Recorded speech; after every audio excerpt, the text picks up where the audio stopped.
By the way, Kevin's not running for any office. We're going to talk about the street levy here shortly, but.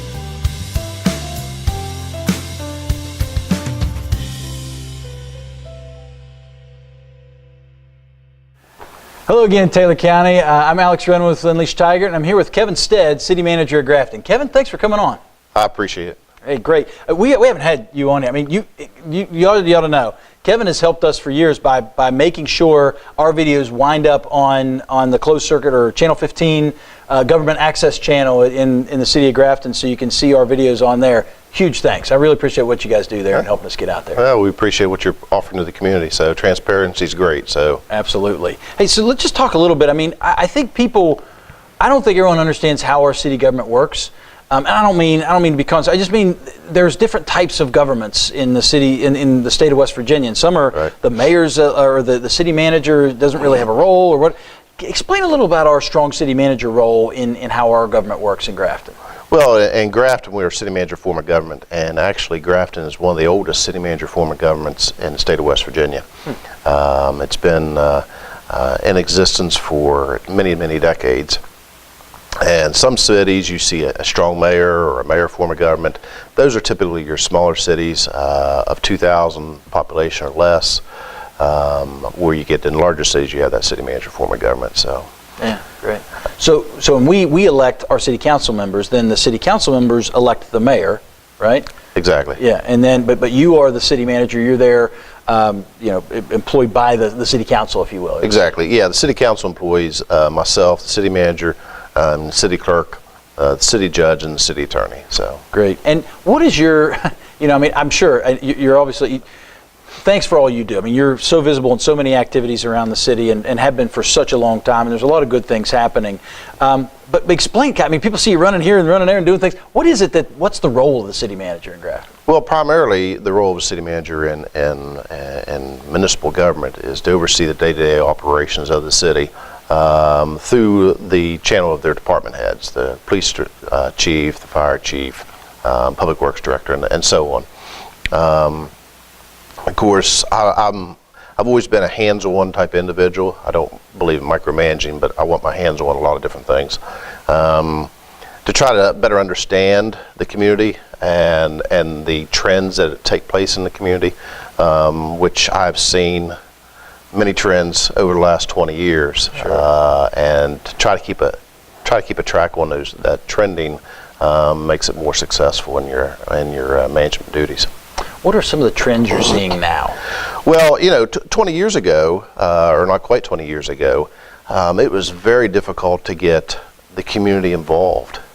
Not only the community, but the business community, building owners, and just the general citizenry. And that has changed. I think a lot of it is the younger generation. It seems to be more involved, more actively involved. They're understanding that they have to take an active role in seeing the community survive and thrive. Where I think years ago, I think the generation looked at Grafton as they saw more of the troubles and the problems than they did the opportunities. And I think now the younger generation seeing the opportunities that exist. Apathy is still there, but it's not as prevalent as it once was. So it's interesting. You mentioned opportunities and challenges. We at Unleashed Tiger, we talk a lot about both of those because we've got spades of both. But what are some of those challenges? What are we facing? What's our biggest few challenges that we're seeing as a city? Well, the biggest challenge we have, and it's very typical of rural Appalachia, is lack of jobs. You see it in Grafton. It's the people that live here, if they're employed, many of them have to go out of the community. Our transportation network to other surrounding communities, whether it be Clarksburg, Bridgeport, Morgantown, Fairmont, whatever it may be, the road system isn't the greatest. So you're traveling to get to and from work. Winter can be rather difficult, and so the lack of jobs, lack of good paying jobs, makes it very, very difficult. I think we see the product of not having good paying jobs in the community by some of the other problems that we see here. Drugs is an issue. You see that in rural Appalachia anyways. I already mentioned their transportation system. And then just the apathy and amongst some of the community. Maintain your property. I couldn't tell you how many times a business owner would come into Grafton and see the way some of the property is kept, and they'll say, hey, if they don't maintain their property, their own individual homes any better than this, are they going to patronize my business? Are they going to take care of my business? I've had business owners tell me that, and that is a concern. So, I mean, there are many struggles, many challenges, and we're trying to overcome those challenges. Unfortunately, not as quickly as I would like. But there is no magic bullet or magic wand. So I wish there was. Exactly. But some of the magic is the opportunities we have and the work's going. So what are some of those opportunities you see that we have that maybe are unique to here or just at least available to us? Well, everyone knows the lake and the Mother's Day Shrine, the railroad, the history. Everyone is aware of that stuff. But I think the proximity to the surrounding communities is we largely ignore. One of the lowest, if not the lowest, unemployment rate in the state is Mon County. Yep, just up the road. And yes, the road 119 from here to Morgantown may be difficult at times, but the opportunity that exists for that population base and the money and the investments, just right over north of Grafton, is very strong, and I think it's something we ignore, or maybe it's something we don't realize the potential that exists there. Bridgeport, Clarksburg, the same way, but that is there. Two, the youth, the opportunities, and I'm one that like the 2 or 3 individuals that wanted to have the Sidewalk Chalk Festival this summer. Hey, they came and met with me. I think at first they thought they were going to meet some resistance. Absolutely not. If the youth want to do something, as long as it's there's no liability and no problems that's just glaring, I'm going to support it. That's great. The youth is what's coming up, and more active role that they play, the more active this community can become. Yeah, no doubt.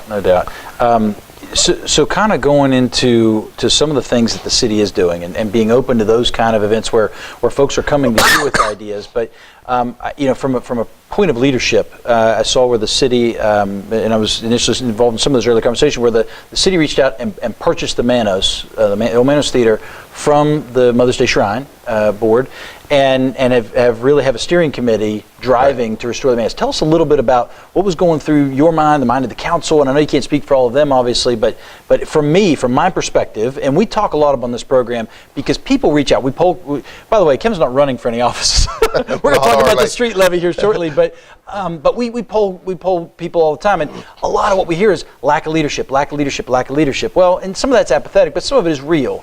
And from my perspective, you guys stepping out there, we saw some interest in the Manos, and purchasing that to make it available to be worked on was textbook leadership. So tell us a little bit about what was going through your mind through all that. Well, I think to go into the Manos, the Manos is going to be a difficult project. Sure. I'm not going to make any bones about it. I mean, that's going to be a difficult project, but it's something that can be done and something that should be done. But to back up to a little bit of the history of the Manos, back in the early 2000s, the owner at that time wanted to sell the building. There was interest in the Mother's Day Shrine to acquire the building, and they approached me. The board of directors approached me, and we applied for some grants to make some renovations to that building. The Shrine went ahead and purchased the building, the theater, and the city got a grant with the help of Chip Slavin and former Governor Wise to put a roof on that building, and that was done in early to mid 2000s. Had the Shrine not stepped up at that point in time, we wouldn't be having that discussion about the Manos right now. Great point. The discussion we would be having is tearing that building down. Yeah. The roof was in dire need of replacement. So a new roof was put on the building. and then some interior renovations were done, some electrical upgrades, lighting and sound system, putting some ADA bathrooms in, and some other things that needed to be done. And the hope at that point in time, my hope is the Arts Council was very involved up the street in Gallery 62 West and was getting that off the ground, and really was hoping, that the Arts Council would have a performing arts division of the art gallery, and they would move and they would work with the Mother's Day Shrine and the city to make a performing arts theater. And that's kind of the direction I thought it was going to go, and I think other people thought that's the way it was going to go. Unfortunately, it didn't happen. So the Mother's Day Shrine, in their defense, they were not in the business to own a theater or renovate a theater as it sits right now. They have a historic structure here that they have to maintain. Sure. I think it's far more difficult than anyone imagines. And anyhow, they wanted to sell the building, and they were actively seeking, hey, we have to get rid of this building. This is not our mission. So they approached the city, and the council and myself and a couple other individuals sat down and went around, what is realistic over there.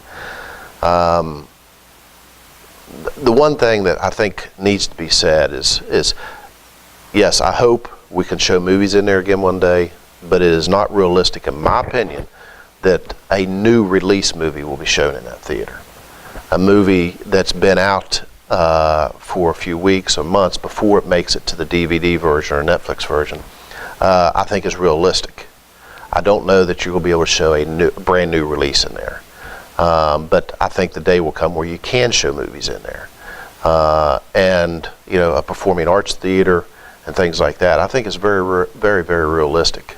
Is it going to take work? Absolutely. And, kudos to the individuals that stepped up to making this happen. The council believed that there was a realistic opportunity here to make a real difference in the community, to try to create a positive environment and to get more individuals on board. And at the time they said, let's reach out to Doretha and Carol to see if there was interest in creating a performing arts theater. They were tickled to death and pleased that they were approached, and that's kind of how the ball got started. So, with the assistance of Arch Cole, Taylor County Commission, and the many, many volunteers in the community that's working tirelessly to try to make that thing happen is what's going to make it happen. The city is tickled to death that there's so much support for it. Of course, we knew there was, we just didn't know how much it was. So yeah, and whether that support realizes itself into action. That's the exactly, and where the rubber meets the road. That's right. That's right. So from one challenging project to another, street paving. Yeah. Let's talk a little bit about street paving. We know there's a levy up in this right. coming fall election.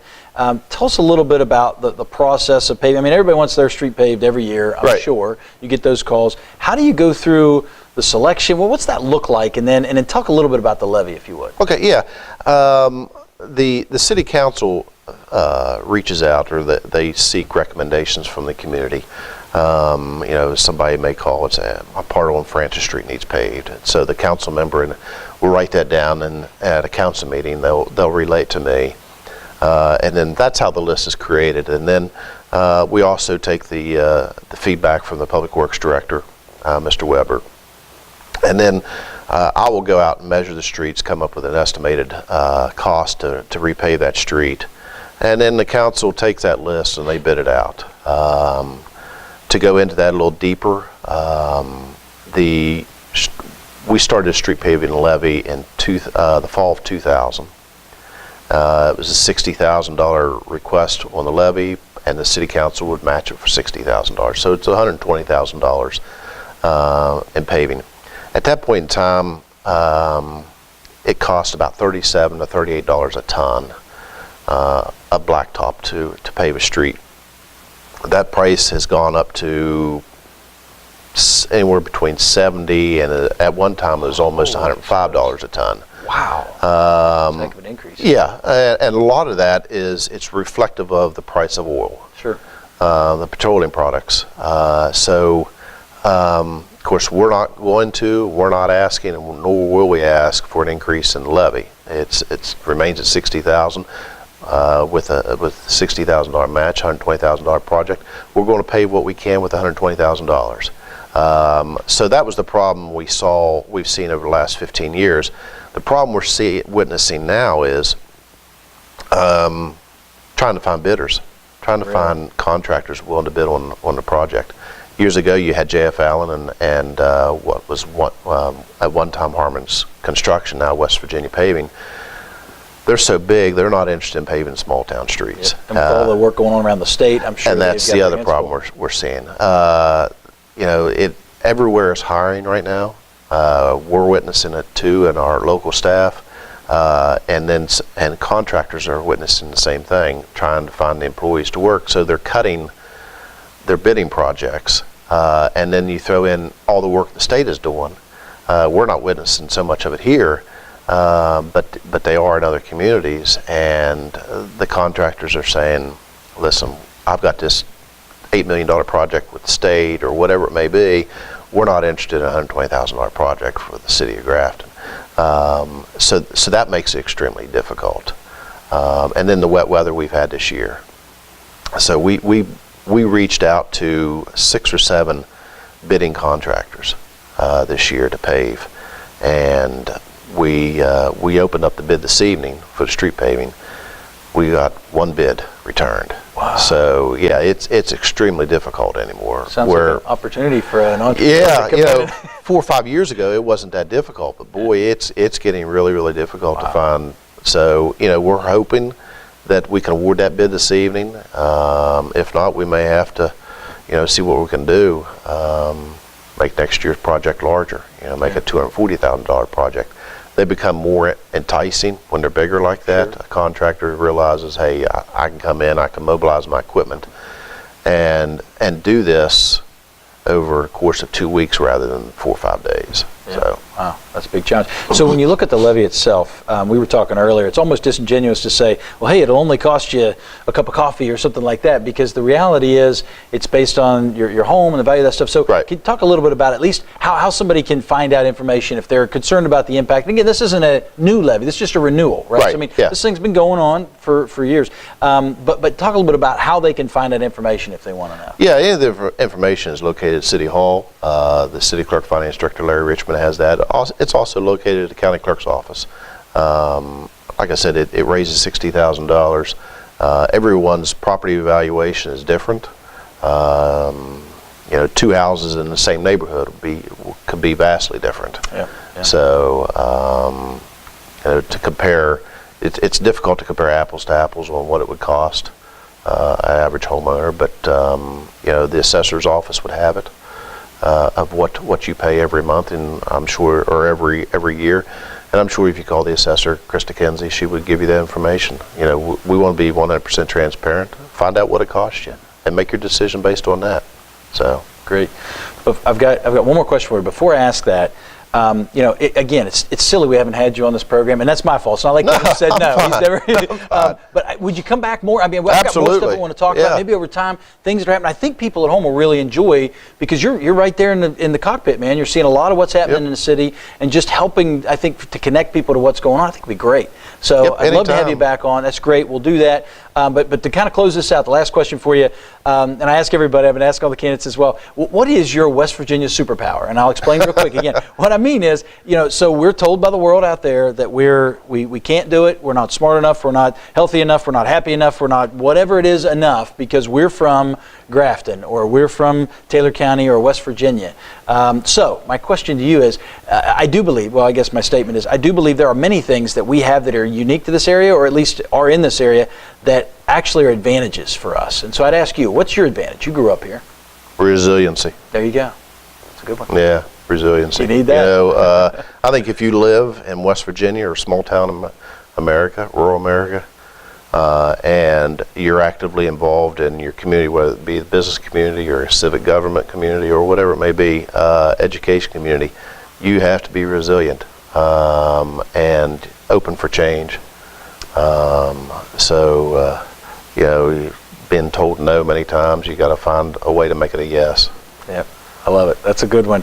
Kevin Stead, City Manager of Grafton, thank you for coming on the Anytime. program. Again, he's not running for anything, but he is here just to help understand a little more about the levy and some what's happening at the city. If you have interest in levy, again, it's a renewal levy. It's not going to raise anything. It's a continuation. But if you have questions about that, go down to the city building, talk to the assessor, stop in, understand, talk to Kevin. He's happy to point you in the right direction. So again, thank you, and good luck with everything you're doing there. Appreciate all the work. I appreciate this.